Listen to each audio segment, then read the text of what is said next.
Welcome to Friday Fuel. What's up, everybody? Happy Friday. Everybody. We got a special one for you today. Oh, yeah, it's going to be a good one. Yes. It's going to be me and Donnie hosting today. So we are going to try and switch up how we're doing the podcast a little bit to kind of give it some variety. So we'll kind of do like a 2 and 2, and then we'll do all four of us, and then a 2 and 2 again. So Donnie and I are kicking it off this week. And we've got two really special guests. Both actually from my hometown of Greensboro, North Carolina. So crazy. I know. I don't even remember. I guess we connected through Johnny Nitafan, and the rest is history. But these guys are awesome. These guys are nuts. Yeah, they put out some sick content over on YouTube. So if you want to check them out, you'll be able to get that link here shortly. And also they've just recently launched their own IMO, which they're going to go over that a little bit too, but it's going to be extra special because they've got their own little presentation that they're going to share with us. Yeah, it's going to be a banger episode. Yes, it is. So without further ado, let me introduce you to Tim Shucker and Julian Polito. How you doing, guys? Good. Dude, I'm having freaking heart palpitations after that intro, man. That was We got to have the best intro in the game right now. No kidding. Yeah. Oh, no doubt. No doubt. I mean, you all can't see it, but behind the scenes, whenever the song's going, we're all just like vibing over here. So hope you guys are too at home. I was like, maybe I need to drink less coffee, man. This is going to be rough. I wonder where that was. Water, that's all you need, man. I was booking tickets to go visit that city, and I realized it was fictional when I saw the flying car. Tokyo Drift or something. Yeah, literally. Yeah, for real. So tell us a little bit about yourselves. You guys can go in whatever order you want, but just give us a little bit of your background, and then we'll get into your presentation. Yep. Yeah, Julian, you want to kind of kick us off here? Yeah, sure. I was going to say the same thing. Yeah, I mean, super long story short, got into the business. I was a waiter that I got recruited by one of the MLM companies, and it was the best thing that ever happened to me. So, I started getting into the insurance business. Tim was a friend of mine at the time, and we started selling insurance pretty much at the same time. Left after about a year to go independent, got our contracts held, couldn't work for 6 months, and then pretty much a lot of people know us for advanced agent marketing, but the goal was always to build our own insurance agency, our own IMO, if you will. And pretty much here we are today. I sell life insurance only over the phone and make YouTube content about selling burial insurance to seniors. Yep. And then my business partner, Tim, handles all the marketing, and he's got a ton of experience excelling himself, but I'll let him kind of talk on his own experience with this industry. Yeah, so Julian recruited me into the life insurance industry in my basement in Greensboro. Decided I would give it a go, and we got into it. We were doing like the $5 Walmart gift card free lead program. So it was like a free lead program, but the leads kind of like were not great. We didn't really realize that at the time, that there were like actually leads that wanted life insurance. And so we just kind of went at it gung-ho, ran up and sold a lot of business, but a lot of it charged back because, what you kind of put out there is what you get. And when you put out $5 Walmart gift card, you get, a less than desirable life insurance client. So we left, started our own marketing agency. We did that for about a year and a half, which, like Julian said, the goal was always to start our own IMO, our own agency. And, after about a year and a half on the marketing side, we felt like we had enough experience to really like move back and blend our experience with sales, experience with marketing, and then do what we're doing now. Very cool. Yeah. So why was that always your long-term goal of creating your own IMO? Like, why not just stick with, the traditional, be somebody's downline and just kind of pour everything into sales versus doing what you're doing now? Ooh, I kind of want to answer this question if that's cool with you. Yeah, go for it. Go for it. And then after this, I know we are kind of on a time crunch here. I got a presentation for you guys. It's how to earn $100,000 as a beginner life insurance agent from home. So I want to definitely break that down for you guys here. Perfect. It's gonna be awesome. Yeah, I mean, the biggest thing for us is that like, I've always had a love of like sharing information with people, and I know Tim has too. But I mean, I don't want to speak specifically for him. Just I know for me, like being able to, I have a lot of experience in sales. I mean, I've been doing it now for actually doing it, working, selling a product to consumers for 5 years. But I used to go door to door as a little kid, like 7, 8 years old with a shovel and no script or anything. Just knock on the door. Hey, I can do your driveway real quick, you know. And I would just like basically just start haggling them on their front doorstep, like just some 7, 8 year old kid. And I did the same thing with mowing lawns. I've always been into like direct response consumer sales. And so I love sharing that skill with people, that experience with people. And I can't, like, just being someone's downline, I wouldn't be able to reach as many agents as I could if I'm doing what we're doing now. And even I was initially, Tim loves content, something about me that a lot of people don't know. So I was actually miserable with content. I hated content. And I thought it was really like, you know, nerve wracking. What if I say the wrong thing? Da, da, da, da, da.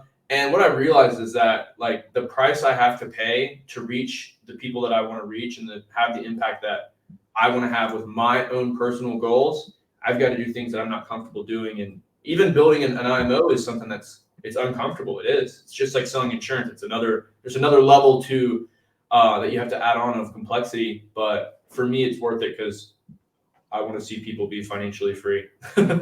Yeah.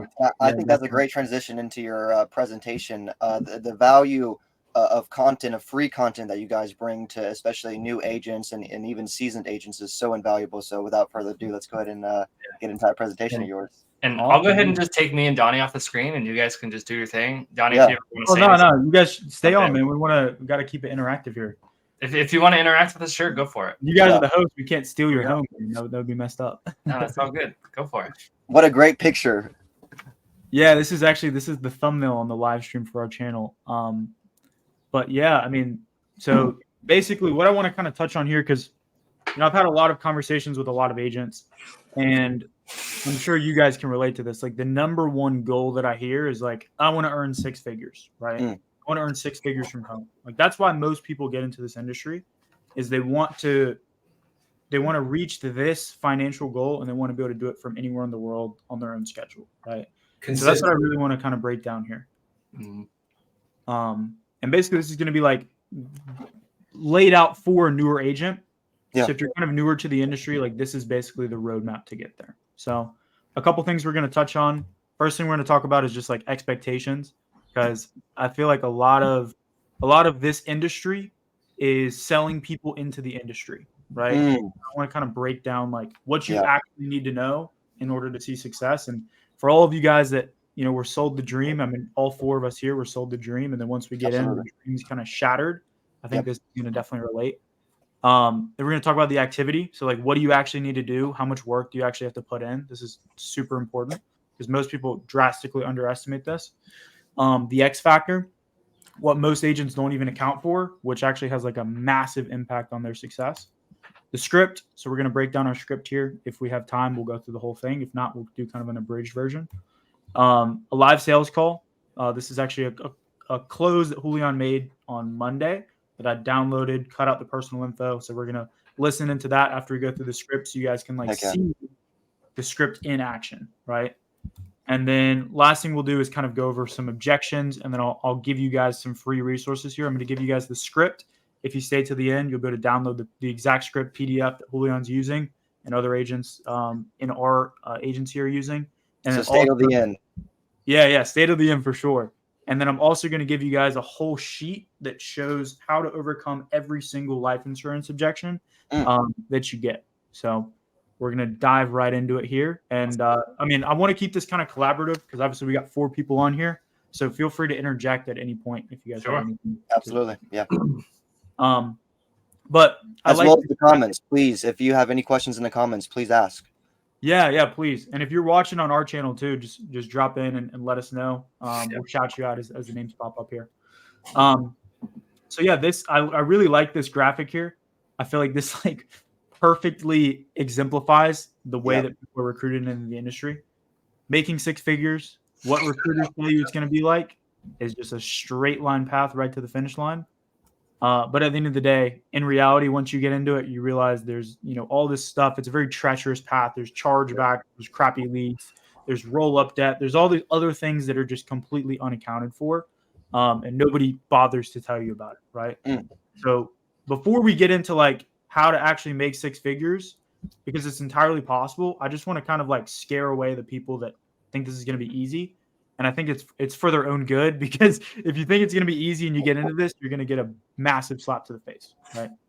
So yeah, and one thing I want to quickly get out is, just because there are these obstacles that shouldn't scare you. All four of us were sold on that dream, and by all means, we went through all of the obstacles and all the ups and the downs, and we're still here, and we love this industry, and we're so appreciative of this industry.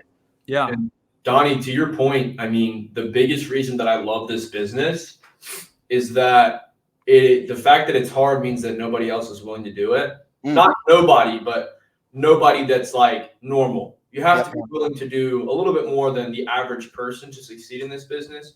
Absolutely. But you also have to be more than an average person to be, valuable enough and bring enough value to the marketplace to actually make six figures. That's why you see people get triple master's degrees and they're still making 50, 60K because they're not actually bringing as much value to society as we are. And we're propping up all these insurance companies, all these IMOs, all these lead vending companies. I mean, our work that we do props up an entire industry. And if it was easy, everyone would do it. And so that is my biggest appreciation for life insurance sales, is that we get to make money doing stuff that other people don't want to do. Yeah, great point. Definitely. Well, just some quick things I want to throw out here before we get into breaking down how to actually do this.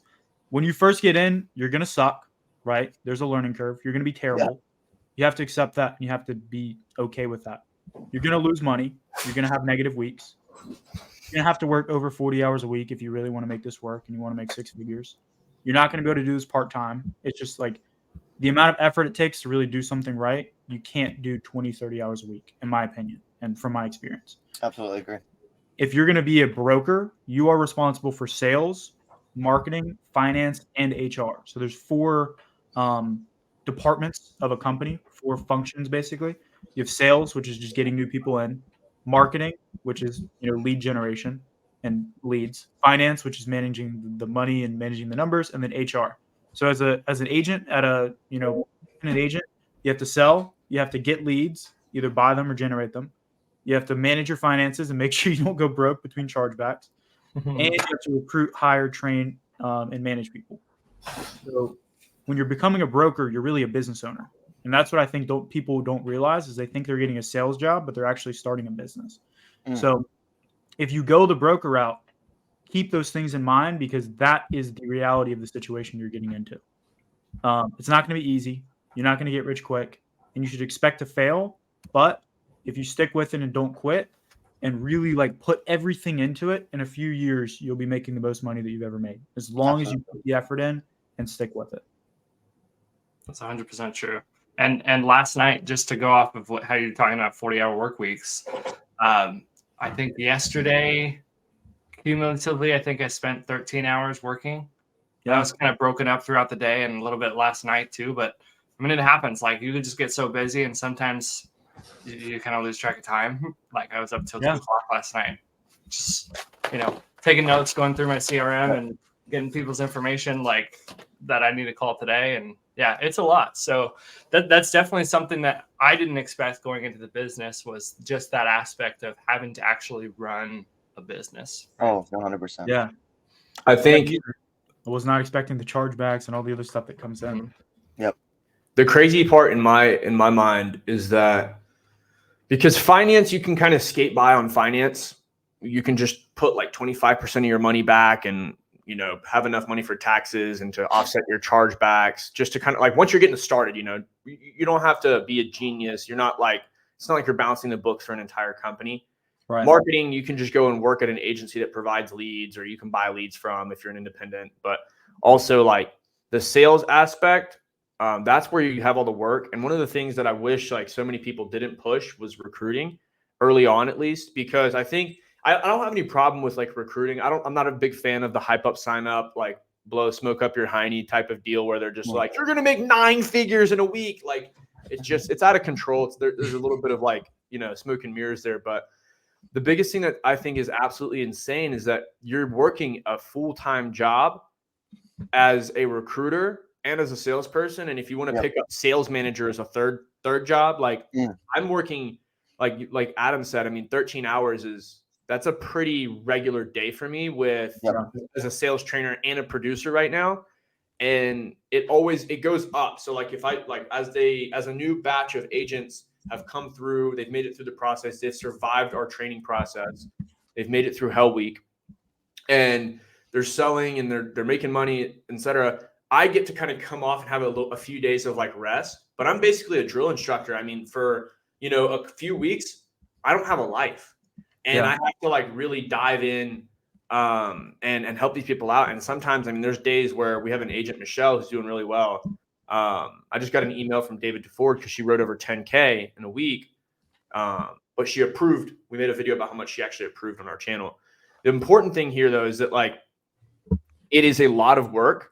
Yeah. And I'm selling and training. Sometimes it ends up being 15, 16-hour days consecutively for weeks on end. So I wouldn't try to be a recruiter, sales trainer, and producer starting out. And I really think that's why we have 2 people. Like I'm doing all the recruiting, you're doing all the training. It's like passing them off, essentially. Yeah. And he does the marketing and I do the selling. Right. And I'm still like slammed. And so is Tim. Yeah. I couldn't imagine doing it as one person. It'd be impossible. I'd throw up. But I want to touch here on like what it actually takes if you're going to make $100,000 your first year, or at least have any shot at doing it. In my eyes, this is the minimum commitment, right? 50 hours a week, right? And this is like, if you want to do this your first year, 50 hours plus for sure per week on the phones, role playing, practicing, all of the things that go into it. $300 a day minimum, right? Making $300 a day minimum. If your talk time's higher, some days you'll make 70, 80 calls because your talk time will be so high. But I mean, it really comes down to the activity that you're putting in. And if you're not willing to put in just the massive activity, the time it takes for you to get better is just going to be so much longer, right? And this is one thing I got yesterday from one of our mentors.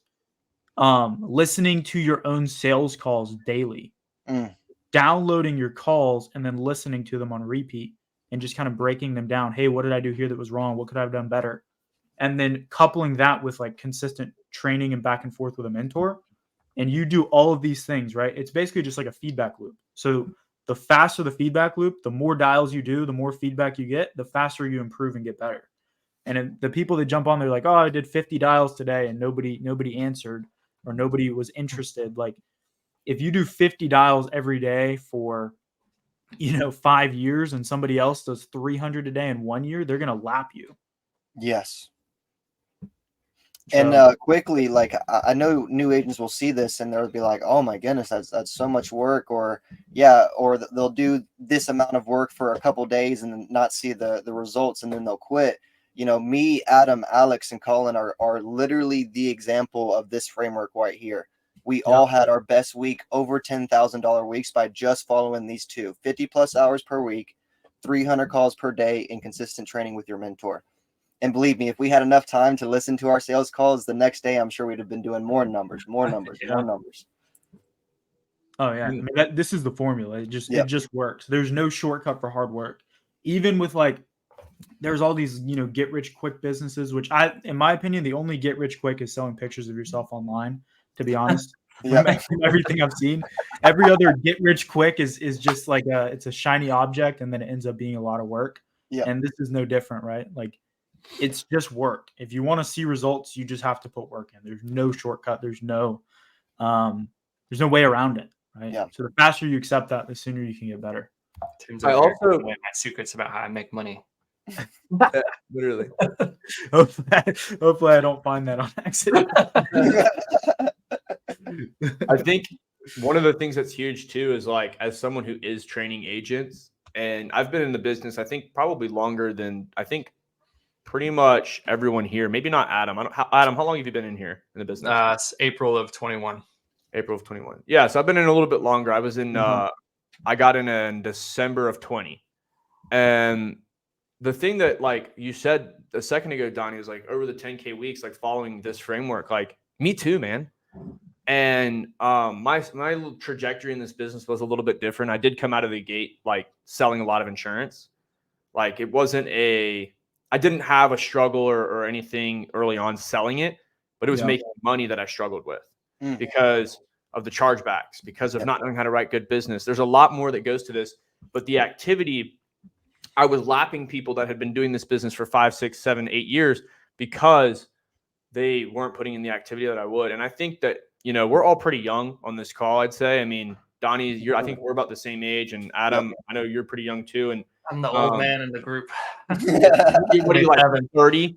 27? 27. I was gonna say. That beard adds some years, dude. It's all the beard. But I mean, realistically though, like looking at this business, you're just gonna have to outwork your lack of knowledge and your lack of experience, and like you just have to outwork your suck. And I think that's a great phrase. The only way. Yeah, I like that. I think it's the only way. That's all I know. Yeah. This is one of the things that I think most people don't even account for when they get into the business, because it's a recruiting based business. And so nobody shops who they're going to be with. Right. But I'm curious, for all of those, Adam, how many people do we have on right now? I can't see the numbers. I can see 21 live viewers right now. Yep. All right. For all of the 21 people live, what do you guys think is the X factor that, besides the activity and the work, is going to have the most, like the greatest impact on your success as a new agent? What do you guys think? Great question. Drop it in the comments down below. Give you guys a few seconds to answer. I'm curious to see what now there's 22 people, so somebody's got to comment. There we go. What's up, Camper? I saw you commenting down below, my friend. It's been a Joe, while. what's going on? I'm curious. What do you guys think it is? Everyone that's watching, because I've kind of like studied this for a while, and I've come to this conclusion. Why don't you repeat the question just in case somebody missed? What do you guys think, besides obviously activity and putting the work in, has the greatest impact on somebody's success as a new agent? Everybody just disappear out of the comments the second we ask them something. Come on now, y'all. I think there's usually a few second lag. Yeah. Yeah, I'm thinking about going to grab a cup of coffee while we're waiting for these guys to hit us back in the car. It's just getting weird. Okay. Guidance. There we go, Joe. There we go. Okay. I knew it. I told you guys. Adam, what do you think? What's your thoughts? Yeah, I was going to say what Joe just said. Mentorship is probably a pretty big piece. And just I would also say having like a system that you can follow. That's like, because what I was told getting into the insurance industry is that insurance has been around for hundreds of years, right? Like it's not a new thing. Right. And it's like a lot of people try and come in and they try and reinvent the wheel, right? When so many times it's literally like the system is provided for you. If you just plug yourself into it and just do what somebody else who has what you have, like or who has what you want to have, if you just do what they do, like you'll get what they have, right? Yeah, I agree with Gina. Who you are around. For me, I say your home. Your home, the people that you surround yourself with, your acquaintances, your friends, your coworkers, and of course your mentor.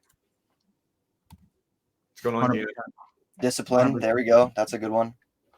It's the mentor. You guys are spot on. Yep. I mean, we basically got people saying the same thing in different ways. It's 100% the mentor. We got one of the most famous mentors of all times here. And basically, like, what it really comes down to is when you're a new agent, there's two learning curves that you have to overcome, right? You have the sales learning curve, and then you have the insurance learning curve. And so the sales learning curve is like, how do I overcome this objection? What is my tonality? What is the script? What should I not say on a call? The insurance learning curve is like, how how do I underwrite? How do I get people approved? Why are people charging back? How do I find out which carrier to go with? Like all of these different things. And basically, like, if you guys can see my mouse here, everyone starts off like right here when they're a new agent. And to succeed, you have to climb this learning curve and get to here. Same thing with sales. Usually sometimes people are a little better at sales, but everyone like knows nothing about insurance when they get in. And so the faster that you get over these learning curves, the faster you can see success. And the only person that can help you do this is somebody that has experience. Yep. Otherwise, you're just going to extend the time that it takes you to overcome the learning curve. So that's why, like, one thing I wished I would have done when I got into the business was shop around, right? Everyone loves the term shop around, especially the client, but shop around with who I want to be my mentor and who I want to train and lead me, right? That 100%, besides putting in the activity and putting in the effort, who's leading you and who's training you is who you're going to become. So that's one of the biggest things. Absolutely. And with that being said, you guys want to kind of dive into the script here, and kind of break it down and show some people what the sales process is that Julian's using. Awesome. Cool. Joe said that sales curve can go both ways too, which I think is crazy. So many folks don't stick around. You'll have rough months and you'll have amazing months. Absolutely. Yeah, 100%. All right, let me share this tab here. So this is the script that our agency is using. It's called Zoosurance. And basically, again, if you guys stick to the end, we're going to drop this in the comments below and in the description, so you guys can download this and use it for yourself. I know we're about halfway through. I still want us to have time to kind of go over the live call. Yep. So I think what would probably be helpful, Julian, do you want to like just do like a live breakdown? Like you read through the script, and then we can either have Donnie or Adam be the prospect, and we can kind of go through it, show them what it looks like, and then we'll show them a sales call. And if people want to see like more of a breakdown, they can watch our video we did breaking down the script. Yeah, sure. Who wants to be my client? I think Donnie wants to. Let's go up. Cool. Can you guys see this, by the way?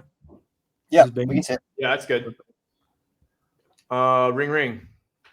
Hello. Hey, is Donnie there? You're talking to him. Donnie, it's just Julian. I have a request you sent us here about the life insurance. How's it going?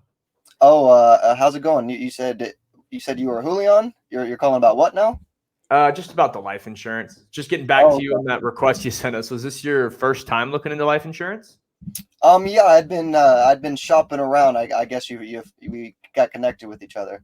Oh, beautiful. Okay. Whenever you filled this out, like, what was it that you were concerned about? Just leaving money behind for the family, or just covering some final expenses? Yeah, I was looking to cover my funeral, and then potentially look at options to leave something behind for my family. Okay, a little bit of both, and I guess just so we know exactly how much insurance to look at for you here, Mr. Donnie, are we going to be looking at a traditional burial or more of a cremation? I would end up going with cremation. Yep. Cremation. Okay. And was there anything else outside of leaving some money behind for the family, or just covering that cremation? Is there anything else that you'd be looking to cover here? I think just the cremation and leaving something for my family. I think that's about it. Okay. And just to make sure I'm covering my bases here, have you ever been declined for life insurance since you've been shopping around? No, I have not. Beautiful. And you mentioned leaving something behind for family. It looks like you listed your wife as your beneficiary here. Is that correct? That would be correct. Yep. Awesome. So, I mean, that makes sense. You basically just want to make sure that your wife doesn't have to worry about paying for the cremation and then leave something behind for her. Is that for like income replacement? Is that right? Yeah, I am, the breadwinner of, our family. So, obviously if we lost our income, my family would, intensely suffer. So intensely. Okay. Well, we're going to make sure that doesn't happen for you. And the way that we do that is we look at all the big insurance companies for you, like, Mutual of Omaha, Aetna, American General, just to find you the most coverage for the lowest price that you actually qualify for. Does that make sense? Oh, that definitely makes sense. Yeah, I've heard of them for sure. I've heard of them. Okay. Yeah. I've just got to ask you some health questions real quick, just to see which company might even make the most sense for you. Let's go ahead and start with, have you used tobacco? Are you a smoker? Have you smoked in the last 12 months? No, I have not. Okay. Do you have any history of like? Real Go quick, side note here, like just so you guys know, like what we're actually doing as we're going through this is as Julian is asking these questions, he's plugging them into toolkits, right? So these are basically like the base questions. So you're asking all these questions, and then like for example, right? Let's say Julian asks this question, and Donnie's like, "Yeah, I had a heart attack." Okay, so you plug in heart attack into toolkits, and it's going to come up with follow-up questions. So you always ask the follow-up questions. So be like, "Okay, and when was that heart attack?" It was in the last 12 months. Okay, do you know like which month it was? I think it was April. Boom, plug in April, and then just keep going and ask all of the follow-up questions that come up. Just wanted to add that there because a lot of times people would just ask these questions, but like you want to use this with toolkits. If you're not using toolkits, like what are you doing? Yep. Yeah. Also, quick side note. In addition to that, this is something that I'm just following the script for demonstration purposes.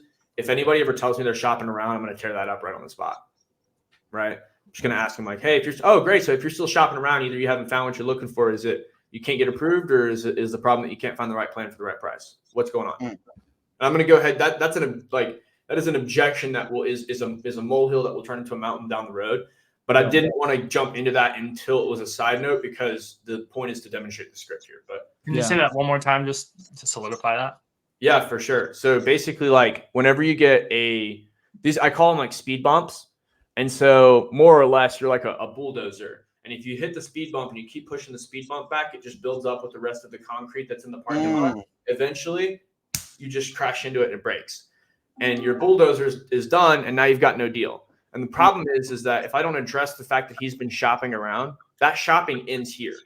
Like we're going over the speed bump now. We're getting this done today. And if I'm just like, if he's like, yeah, I've just been shopping around. Great. I can't wait to fit in with the rest of the crew. I can't wait to just be another painting on the wall, another, one more drop coming out of the sky in a rainstorm. Like, absolutely not. I'm going to shut that shit down, and I'm going to come in with, absolutely, man. Good to hear that you're shopping around. If you're still shopping, though, you haven't found the right plan. Is it that you're having trouble getting approved, or is it that you can't find the right plan for the right price? And that's where they're going to tell you pretty much everything that they don't want, and then that way you can tell them what they do want, and you show that offer to them and close them on the spot. And so if they come in and they're like, well, I really want a $500,000 life insurance policy with living benefits, and then you go through the health questions and they have had a heart attack last week, like, do you just kind of shut it down, or what's your process? It's already shut down before we even get to the health questions, because usually 500,000 is pie in the sky number that they just came up with on their own. And so when I just want a $500,000 policy. Oh man, me too. What do you want that for? What's the significance of 500,000 to you? And then they'll start telling you, well, I got to get this covered and that covered. And usually at most, they're going to tell you that they have a mortgage that they have to cover. And then I've just got to break that down to like, okay, you don't need 500 grand. You said you wanted final expenses covered. That's what this plan is for. And you want to cover mortgage payments or cover your mortgage. Now I'm going to start reframing their scope on what they think is actually possible, because they think that they can just get 500,000 at the drop of a shoe. But I have to set that straight, and then I've got to make sure that they understand that that's probably not going to be an option, and it is actually dependent on what you qualify for. And we want to make sure that we're getting the most bang for their buck. So I'll actually present final expense as a better option for them to spend less and still meet their goal without having to spend their entire life savings on life insurance. They can still enjoy their retirement. And they're so bought into that strategy and that like frame of thought that they're ready to move forward pretty much before I even go through the health questions. Very nice. All right, keep on going. Cool. Do you guys want me to do the health questions, or should I just skip them? Just skip over. Yeah, skip them. All right, cool. So before you jump into this, I think you should definitely like kind of talk about the psychology going into this and why the way you frame it is so important. I'm sure you know what I'm talking about here. I have no idea what you're talking about, but I think what Tim is referencing,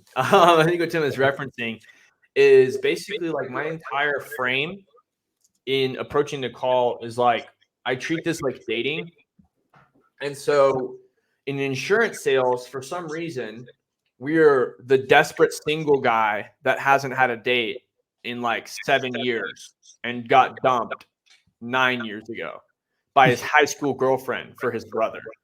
That's how we approach these calls. And it's like, let's just get you signed up. And we sound so desperate. It's disgusting. And they're turned off. But whenever we are talking to the prospect, we want to come in with a very, how do I put this, expert frame of mind. I want to be a doctor. I'm diagnosing a problem and I'm prescribing a solution. And the way that I go about that is by referencing whether or not they're going to qualify for anything over and over and over and over and over and over and over again. So when we get to the close, there's no thinking about it, right? The only thing they need to think about is whether or not they can even get approved. And they don't even know because they don't know if they qualify. And so instead of making it almost an assumption that they can get approved, I hear people, they'll be like, you're so healthy, you're going to get anything you want. If you give someone too many options, they'll take no option. So I've got to make sure that everything, no matter what, is based off of what they qualify for, even a guaranteed issue policy. Just because anyone can get approved, despite their health conditions, doesn't mean that we're going to allow them to just get approved, period. Because, well, we don't know if they have we don't know if they have a social security number. We don't know if they're like a U.S. citizen or a legal resident of the United States. We don't know if they have a valid address. We don't know if they have valid payment information. We don't know if they have they might have some fraudulent, illegal reason they're trying to purchase insurance. There's a lot of qualifying factors. And if you can change your mindset to look at it that way, you're going to close pretty much anybody who's closable, because now instead of selling them, you're solving a problem for them. And it's really easy to do that if you're actually trying to help the person instead of just get a commission. Nice. That was huge. That's great. Yeah, 100%. Cool. You want to jump back in? Yeah. Awesome. So let's just say that you're super healthy, just for the sake of the demonstration. No medications, no height and weight problems, nothing like that. I'm just going to go through kind of back to the script. But okay, so based off what you're kind of telling me here, Donnie, it seems like you might qualify for one of the programs here in the area. Oh. I'm just going to get a few quotes pulled up here for you real quick. Give me 1 second. Are you familiar with the different types of life insurance, like term and whole life? Yeah, I think I know that term obviously, means temporary, and then whole kind of means, for whole life. Is that kind of the gist of it? Yeah, more or less. I always like to just give a little recap. I mean, Whenever you're looking at term life insurance, it's basically just like milk, eggs, and cheese. It's great while it lasts, but once it expires, you just have to throw it out. And a lot of the reason that people like term life insurance is because you pay more or you pay less for more insurance. But the problem is that you're buying money, not time, which is what I like to tell people, because it does terminate. So for whenever you're in retirement looking to cover final expenses and actually you want to leave the money behind for sure, right? 100%? Yeah, for sure. Okay. 100%. Then whole life is just like the name sounds. It's there for your whole life. And the reason I recommend it for this specific problem that you're looking at here is because we don't know when we're going to pass, but we know we're going to pass for sure. And I don't want to take a chance in recommending that you bet your family's finances on a policy that might expire. Does that make sense? Do you see why? Oh yeah, that definitely does make sense. Yeah, I see where you're coming from with that. Okay. Well, I'm getting these quotes pulled up here for us with a company called Smutual of Samomaha. Have you ever heard of them before? Oh, Smutual. I've definitely heard of them before. Yeah, they're one of my favorite companies, because they actually specialize in doing business with people here in Arizona. And the reason why we're picking this company is because you let me know that you didn't have any medications currently, and that there weren't really any health conditions that you said would have popped up outside of the plastic surgery that you had gotten on your body parts earlier this year. And I'm not sure that would be a problem, but I would have to see if you'd qualify for this. So we're looking at Smutual, because they are going to offer you the most amount of coverage for the lowest amount each month, and there's no waiting period or anything like that. Does that make sense? So it goes into day one coverage. Is that what you're saying? Yeah. So God forbid you pass on a Wednesday and you made your first payment on a Tuesday, that full check would get paid out to your family. It's not like they're not just going to send them a letter saying my condolences. Does that make sense? Oh, wow. That sounds real cool. Yeah. And that's why I like them. This is the plan I recommend. My mom has Smutual of Omaha. So I recommend this to anyone. Did you have any questions for me so far about Smutual or any of the things that we've discussed so far? No, I think I would probably, I guess, like to maybe continue to shop around a little bit, but at this point, I don't know if I have any questions at this point. Yeah, for sure. And once totally welcome to shop around, of course. And I'm looking at all the companies here. Mutual is coming in lower than everyone. But I haven't even gotten the quotes for you yet, because once you see these, you're not going anywhere, I promise. Let's check this out. You want to grab a pen and paper for me? Oh yeah, give me 1 second. Let me go grab it. Beautiful. Let me know when you're ready. Alrighty, let's do it. Awesome. So, Donnie, I wanted to give you a range of options here so we could figure out which one makes the most sense for you. Just, obviously if you were to get approved, but just let me know whenever you're ready. And I've got these offers that just came back for us. Okay, go ahead. Beautiful. So the insurance company came back with 3 different offers for you. They Gotcha. came back with one plan for $30,000,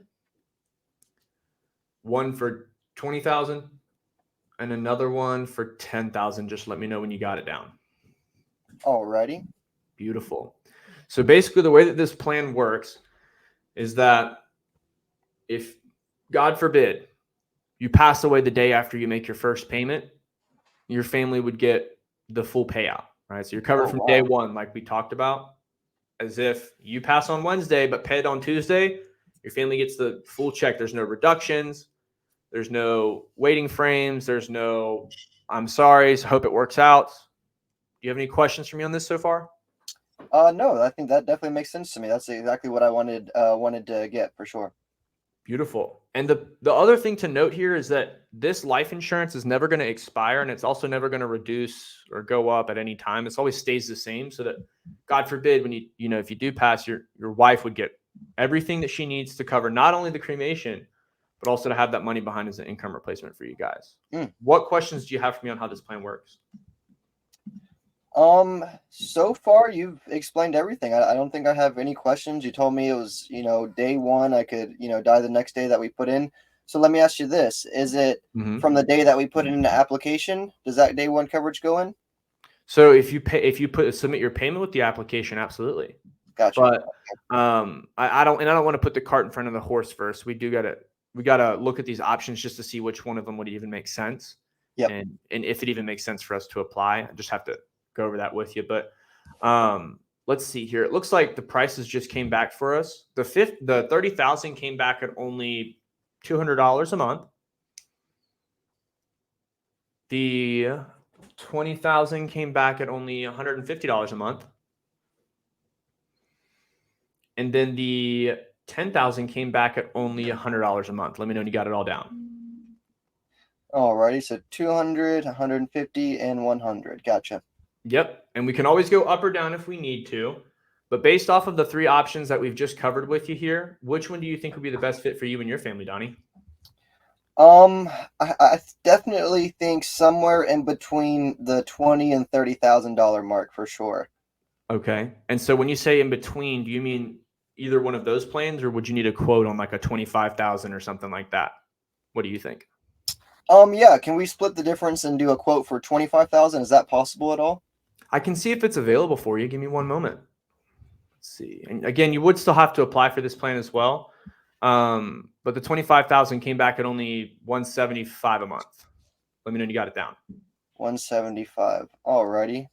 Beautiful. And then you said that if you were to get approved, this plan would probably be the best for you, somewhere in the middle. Is that correct?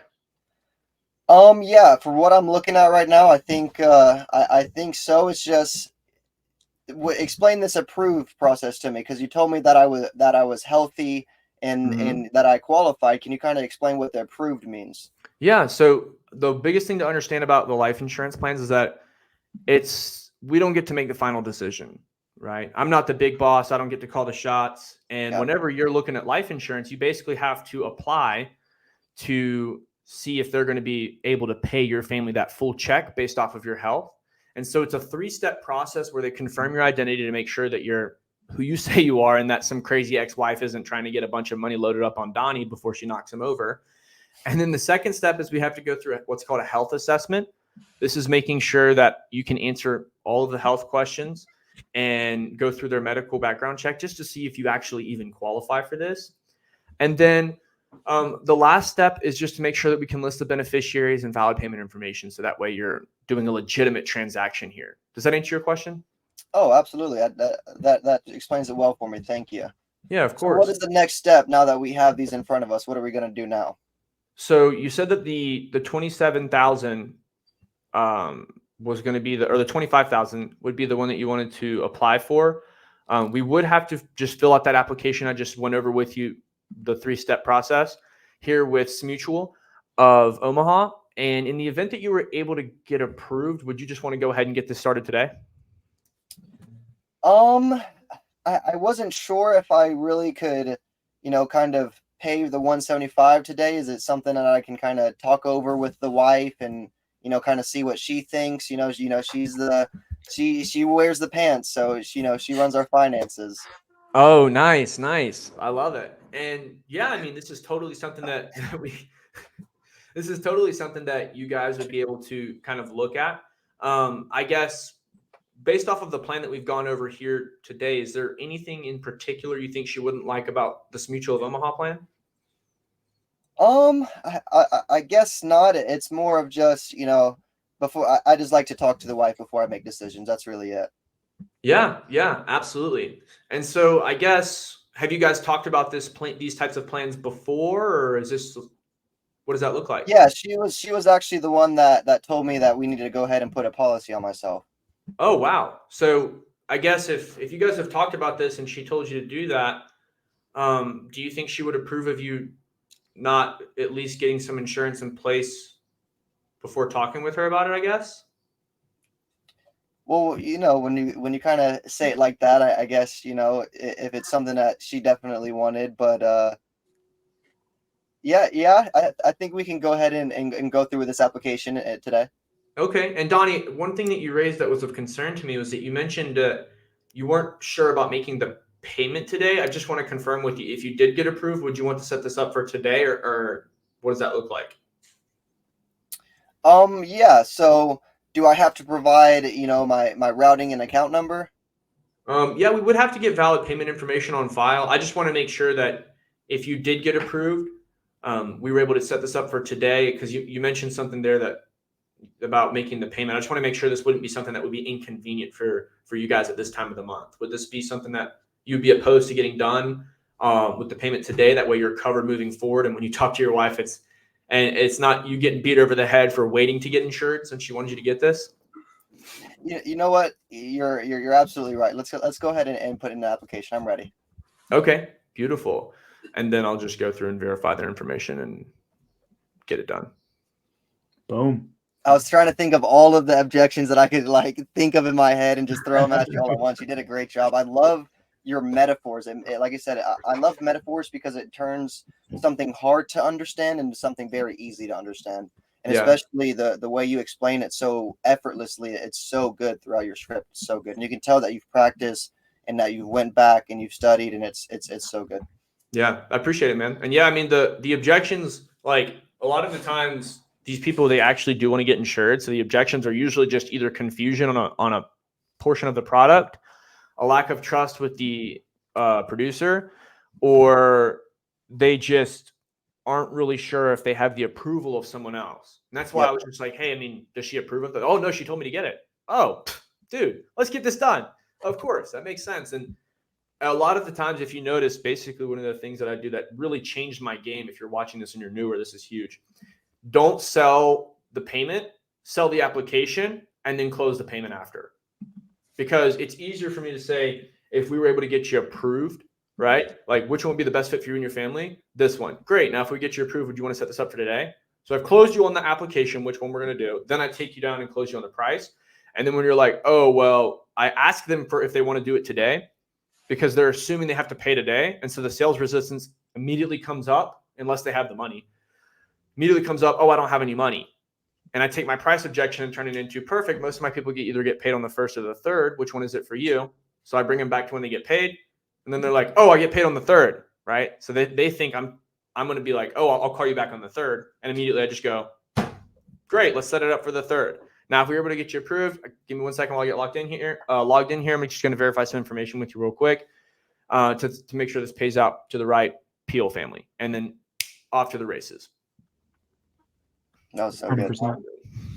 I like that redirect, like you said. Like, do you get paid on this day or this day? Just that they're assuming already that it's like, oh, good, like I don't have to do it today. And they're just like, all right, well, we're gonna set it up for that date. Let's keep going. Yeah. Yeah. Yeah, I'd love to do like I call them Trojan horse closes, because like basically I pretend like I'm retreating and then I just blow it up on the inside. I do the same thing. Speaking of that, What's speaking of that, for the live sales call, I'm curious. I had one planned out, but we basically, I mean, that was basically like a direct run through of the script. So I think what might be more valuable, if we're trying to give people the skills they need to, hit the 100K mark, if we did a call with an objection, right? Uh-huh. And so I have two different calls in mind, and I'm wondering like what the audience would rather see, what they think would be more valuable. Would you guys rather see I need to think about it at the end of the call, or I'm not interested in the beginning of the call? What would you say you guys are struggling with more, and what would be more valuable for you guys for us to review? Because I know we just got a few minutes left here. We'll wait to see what the people say in the comments, but especially for newer agents, I think getting just past that first initial objection is going to dramatically change the business. Okay. Joe says not interested. Not interested. I already Does that mean you guys are not interested in hearing the call, or? Yeah, I'm not interested. Thank you. We got to think about it. There we go. All right. I personally want to hear the think about it. You want to hear the think about it? That's when I get the most. Uh-huh. I think that's based on the leads that I work. I think a lot of newer agents are running more aged leads, so they'll get a lot of not interested. But yeah, I usually get through it, and then they're like, I'm not interested, or I need to think about it. Okay. So we got 2 for think about it and 2 for not interested, if we're counting. We need a tiebreaker. Somebody comment. First one gets it. Think about it. There you go. All right. All right. So people have spoken. So this is one that I know we've broken down a couple times before on different channels, but I think for most of you guys, you probably haven't heard this. Boom. Okay. So Julian, you know the call that I'm about to review, right? I'm assuming. I don't know. Is it Oscar? No, it's Brown. Oh, I thought are we doing not interested or think about it? They said think about it. What they'd rather see. Oh, I forgot she gave me that one too. She gave me every objection I've ever heard. I forgot about her, man. She's tough. I think we should start right where she gives you that objection, so we can just show that objection overcome. And if you can kind of just give like a brief background on what happened. Yeah. You want me to give the background now while you're pulling it up? Yeah. So basically, this lady hit me with everything under the sun. Not interested. Already have insurance. This is actually where I make the majority of my sales, is people who already have insurance. I like pretty much specialize almost exclusively in replacements, because 92% of agents fail and 50% of consumers have insurance. So of the 50% that have it, the likelihood that they got it from one of the 92% that didn't make it more than likely means that the insurance that they have sucks. And so if they dealt with someone who doesn't know what they're doing and the insurance isn't the best thing that's for them, the likelihood of me needing to give them a better policy is really high. And so, and I know there's probably some replacement geeks in the comments. You should never replace insurance. Yeah, whatever.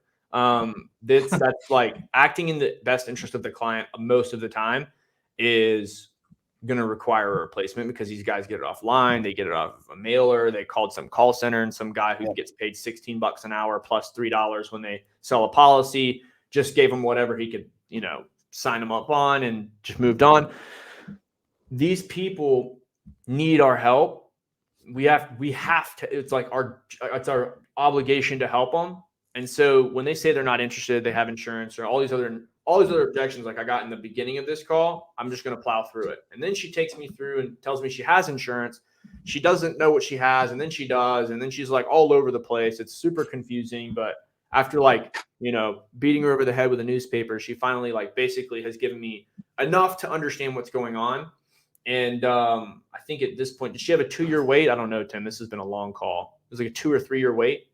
Yeah, I think so. I think it was a 3-year wait. It was with a company that rhymes with Fumiko, and there was a 3-year waiting period. So I basically Disclosure, we do not endorse beating old women over the head with newspapers. Just wanted to put that out yeah, there. we do not endorse that. It was a figure of speech, just to clarify. All right. Trying to get you our ready? show canceled. Come on now. Yeah, I think I got literally. it here. All right. So we'll start here. And prior to this, I mean, this is 30 minutes into the call of just metaphorically beating her over the head with a newspaper. Yeah. And Just also going back and forth playing, tug of war with a noodle of spaghetti. Just a total nightmare of a call. And a lot of basically, my again, calls are like this. yeah. Not all calls are like this, but a lot of them are. Let me play this right here. So this is basically Julian kind of makes a suggestion about replacing the policy. And so I I guess don't know if you guys can hear the this. most helpful thing that we could do would be to help you get this Lumico policy canceled.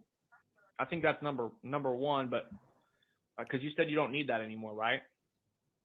Yeah, I'm not saying that now. I'm saying now. Okay. So yeah, what we can do is we can get this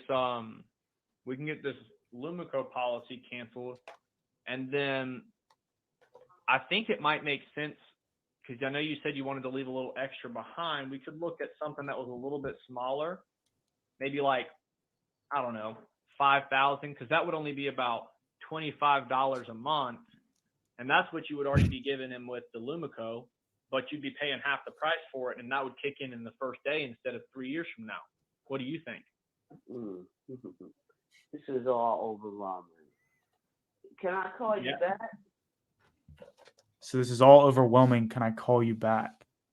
So what for the new agents or just agents that are, maybe not are struggling with objections, what do you guys typically say to this? I know, Adam, you said this was something that you run into a lot. What's your typical overcome for think about it?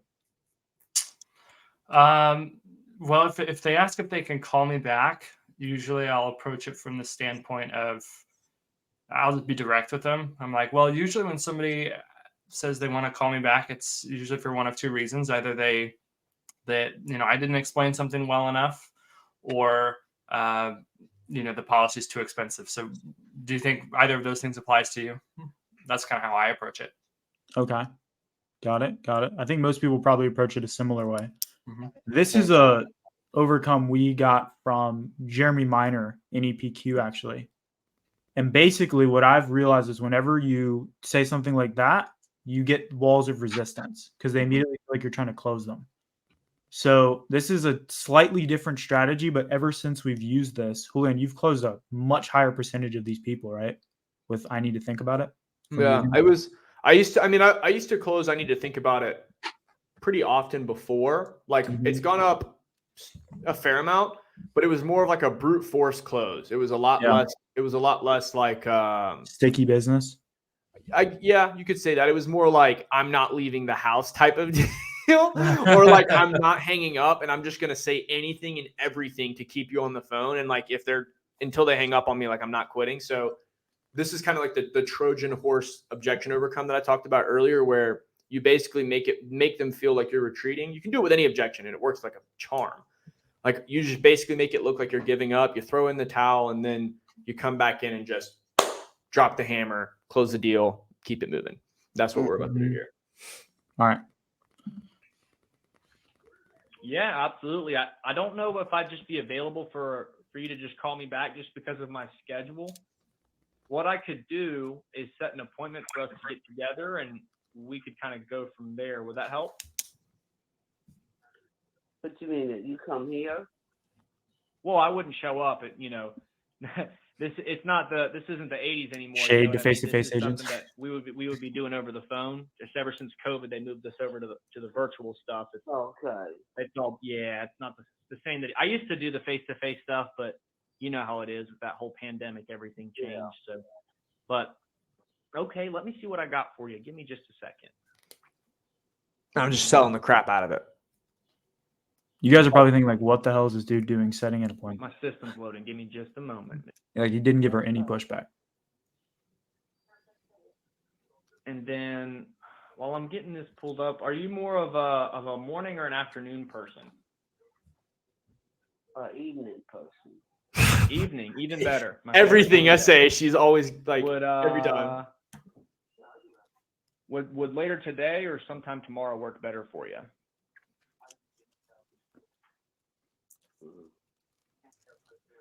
Probably tomorrow. Probably tomorrow. Okay. And then I guess I could do either 5 or 7 o'clock your time. Which one of those would work better for you, Miss, on 5. Thursday? 5? Mm-hmm. Okay. I'm going to send you an invitation over, and you're going to get an All right, so I'll skip over that part. Basically, he's like, I'll send you over an email. And she's like, well, when did I give you my email? When did I give you that? You had So filled she's that out when you objecting to requested everything, more even information her on how email. you could save money on this insurance and get some more coverage. Okay. Yeah. Okay. And then let me see. I'm sending over that invitation now. Excuse me. Let's see.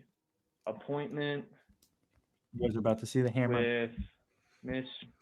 And you notice like there's no sales resistance, like there's no And then you pressure said that on was her 5 your anymore. time that was going to work. Is that correct? Right.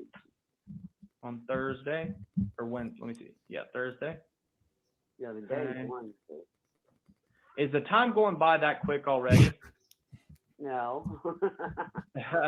She The said, days No. go by faster and faster every day. It's like it's absolute madness. And okay, and then just so I know what So here's the actual objection overcome, and I'm gonna play it, and then I'll let Julian kind of explain it real quick. I know we're a couple minutes over time, That's fine.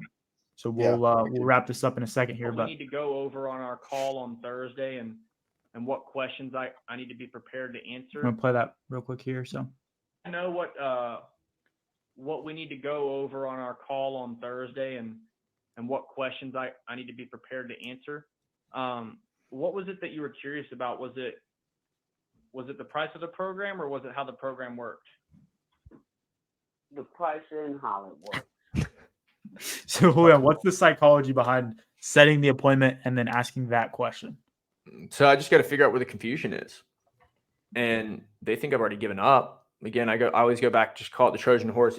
I'm super into Greek mythology. I have like a whole Greek mythology tattoo and everything. If you guys don't know me, so that's why I do that. Is I call it the Trojan horse close because I just run away, then I just come back in with a gift to come through the doors, and then just knock them out in the dead of night. And then a lot of times you'll still get people who are just like, "Yo, I don't have any questions." Like they'll just say, "I don't have any questions at all.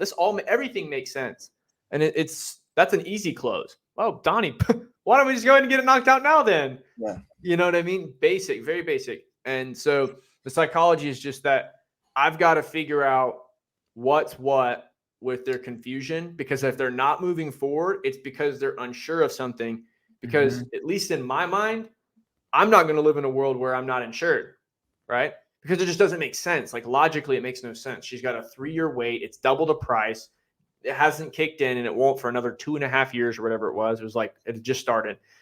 She's frustrated with them. She's been upset with dealing with their customer service, this, and that, because she had to get something changed. They gave her the runaround. Her agent didn't pick up, so she was super frustrated. Like what she's saying makes zero sense, and so the only reason she wouldn't move forward is if she doesn't know exactly what she's getting, and that's why I'm just trying to understand what's going on. Yep. Let's hear more. Oh, okay, gotcha. And so I guess what questions did you have? I might be able to just answer them for you now.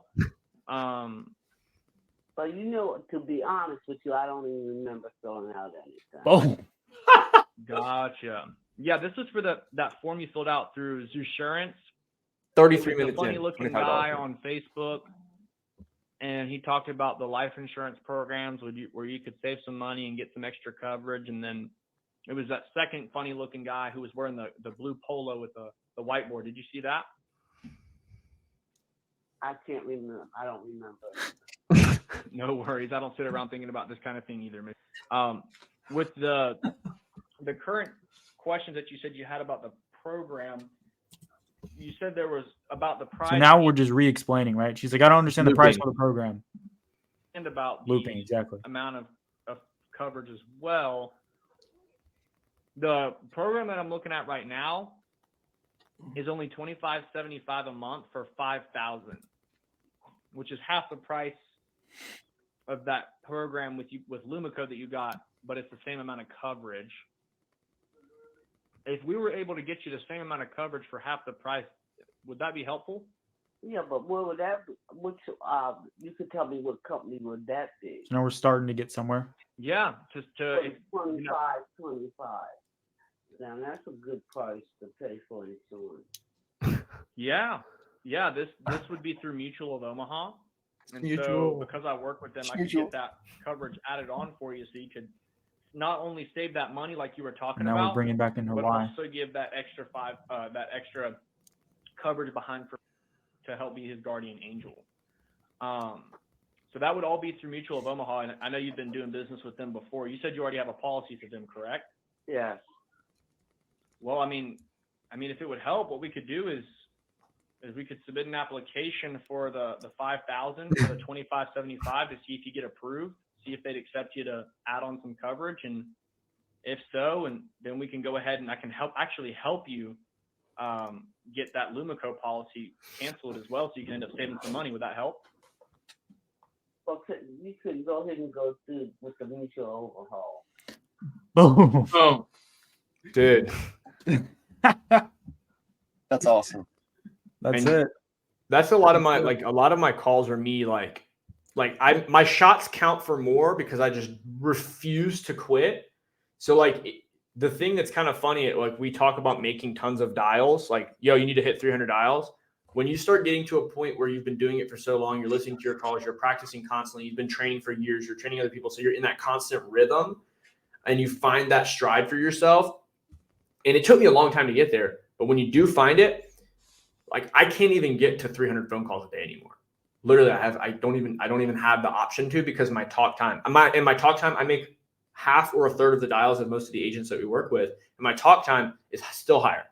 And it's because I'm taking diligence in each and every individual call that they do answer. Now, if they say I'm not interested, click.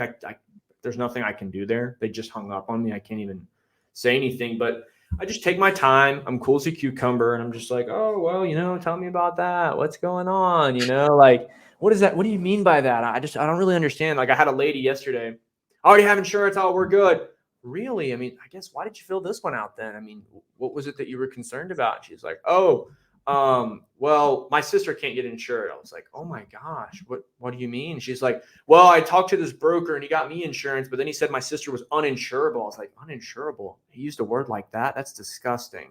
Tell me about that. Why did he say she was uninsurable? And then she just starts breaking it down. Then she's like, yo, can you wait? Hold on. I'm like, well, I don't know. Just if he got you a policy and he said your sister was uninsurable, and that's like, that would be like saying you can't get your kid a flu shot. That doesn't even make sense. What do you think you did for your insurance? Is it something that's okay? Well, I have a 2-year wait and everything. Oh my gosh. Did he tell you why?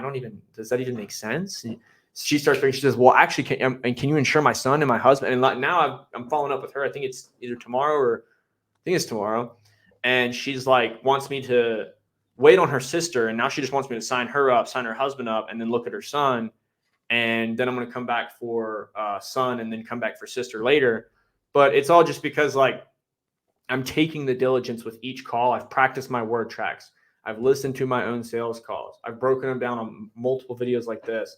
And so I have such a deep understanding of my own process and of the prospect's mindset around this product that I'm able to have long conversations that turn into me writing anywhere between 1 to 3 apps a day on average. Right. Yep. And that's just literally from practice. That's all it is. And I think so much of what you just showed to us too is understanding not just that there are going to be objections, but understanding the real meaning behind the objections. Absolutely. Because so much of it is just a smokescreen, right? She's like, this is all so overwhelming. Can you just call me back? Yeah. Right. It's like, well, what's overwhelming about it? Did you want me to go over this or this? Yeah, this and this. Yeah. Yeah. Oh, well, Everything. Well, let me just cover that right now. And so just having that understanding of whatever they're saying is not actually what they're really concerned about 9 times out of 10. Yep. And just pushing through it. I think that's such a big piece where most agents will just tuck their tail between their legs and hang out. Away. Right. Yep. So great job on that. Yeah. 100%. I say it's always. I know Adam, I think you just dropped the cheat sheet, which shows how to overcome every objection with the exact overcome Julian used that's on that cheat sheet. So definitely check it out. It's free for you guys. We also posted the script. Maybe we can post it in the Facebook group as well for you guys, so you guys can use I got that. it up there. Yeah, awesome. Very good. Well, guys, we really appreciate you What a being banger of on. an episode. Yeah, Yeah. appreciate you guys having us. And thanks to So thanks to good. Joe for hosting us here in his group. We really appreciate it. Yeah, thank you guys. Thank you for having us. It's been great hanging out with you Great this morning. content. You guys are bangers. You guys are killers. I'm going to Appreciate it. drop the link to their YouTube channel in the comments on the Facebook page. I'll also Yeah. put it up in the description. But if you also just want to search it, it's Life Insurance Sales. So you should be able to find it through there. And yeah, Tim and Julian, great guys. You can get connected through them. There's a link on their YouTube channel.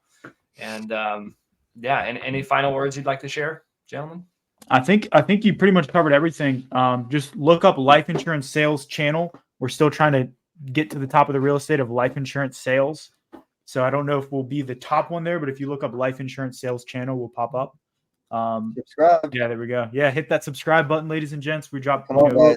daily videos right now. It's a freaking marathon, but yeah, so we're putting out a ton of videos, stuff like this. This training is going to be on our YouTube. And yeah, I mean, super excited to hear from you guys. And shout out to Adam and Donnie for hosting the show every week and putting this on for you guys. And I know Alex and Collin. I think I've met Alex before. I haven't met Collin, but appreciate all of you guys for having Yeah, us. we gotta get y'all connected. Absolutely. And also shout out to our sponsor, the Medicare Machine Factory, for sponsoring our show so that this can be possible for you guys.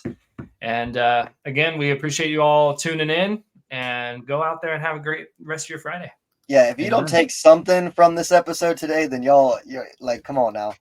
I got nothing to say. Let's go write some business. Let's get some apps on the board. Yeah. Go kill it today. All right, you too. Awesome. Appreciate you guys.